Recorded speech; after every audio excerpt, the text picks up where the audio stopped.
Okoromogi kowere kod mago mag nyange mag nyiri to wang'iyo chopo lek. Chopo lek dwaro kinda kata obedo ni samoro obadho bedo mathoth e yo. Kawuono wakelo ni sigana mar rawera moro ma wuoth mare mar somo e mbalariany okawo higni 10.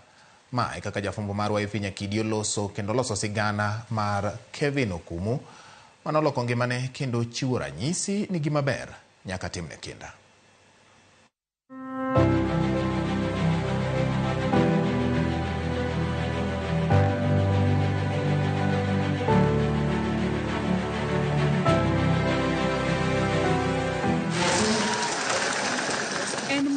Mogundho mar ni ma odiochieng' mar sidho jopuonjre ogudu.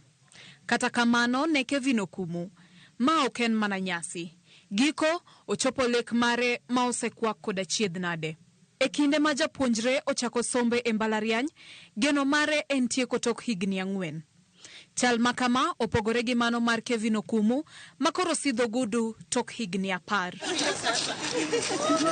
Kevin Okumu noriwore kod mbalariany ma Kenyatta higa 2015 ka en gi higni 18 mar somo weche mag Science in Population Health.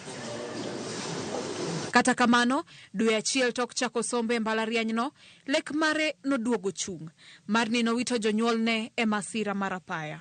Bang' wito jonyuol koro somo nobedo matek matin nikech koro naduogo adong' koro nyathi kich to kendo nan gi ting' mar kawo nyiminega. Koro naneno ni awe skul mondi matin mondo mi ang'i kaka nyithindo ariyo manyiri go somo. Koro kanyo mano bedo na challenge matin nikech koro nochuno mondo awe skunda tenge mondo mi adhi mbele gi puonjo nyithindo ka. Chal makama nochuno Okumu mondo chunre gi kawo ting' mar ng'ama ng'ongo kata kapok hike oromo. Noketo sombe yore kendo kawo ting' mar neno ni nyiminene odhi nyime gi sombgi.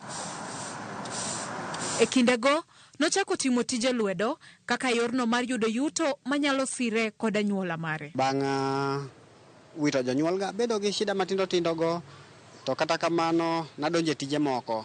Nachako gi go mjengo kasomo bang' wito jonyuol nikech nochuna koro nasoma semester achiel maber. Koro semester mar 2 no adhi awe skul nikech koro mondo mi akaw pesa mane sirikal miya mar HELB cha mondo akony go nyithindwa mane chien ka.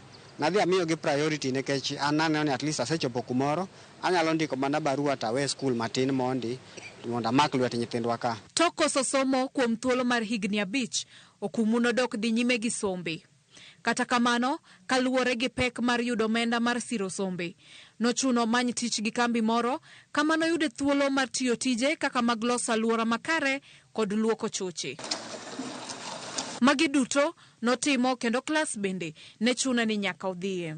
2020 kaduogo tachaka bang' bedo oko higni 5, achaka duogo achaka call off kendo semester achiel kaluwore gi weche mag tich gi.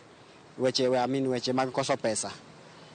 Koro amadhi amanyo tich gi kampuni ni. Koro kane giyie na anyalo tiyo tijno matin kata ne mshahara ne tin kamano nadhi ayiego nikech at least nanyalo e class anyalo bang' tich kasechopo aluoko choche go apango class aluoko hostels go tanyalo ringa dhi asomo to kendo achaka duga ng'iyo choche go.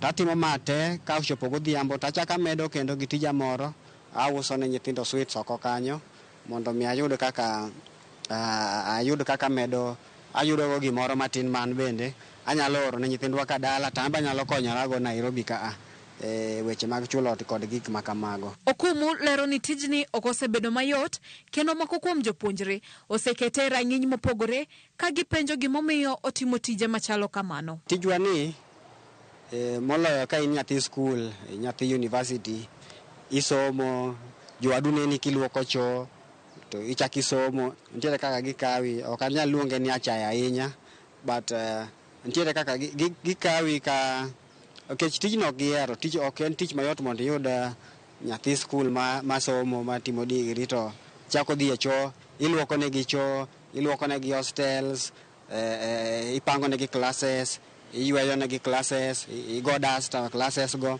Ok en tich mayot ahinya, koro ne nitiere kaka ne ging'iya, nitie wang' moro mane ging'iya go ni ai to nyieni ma to jal mane ni.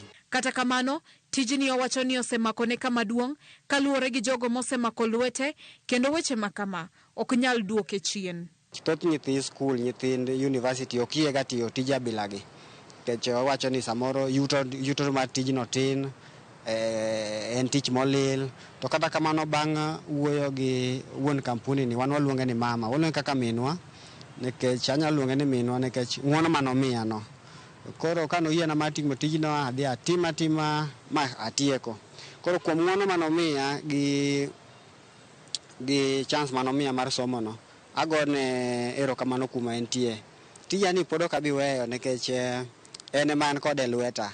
Abiro mana make amaka, adhi kode mana nyime nikech en emopidha, to be en emopidho nyithindwa ka dala. Sani ok daweye, kata bang' timo degree na ni pod abiro madhiego, kata matin mayudo no ema ambe chieng' moro ne konya, nyaka Nyasaye ne konya kendo yawna yo ayud tich machielo. Tiyo e kinde ma ng'ato pod somo, owacho ni ok osebedo gino mayot, kendo odiechieng' ma kawuono kisidhe ogudu kuom tiyo matek.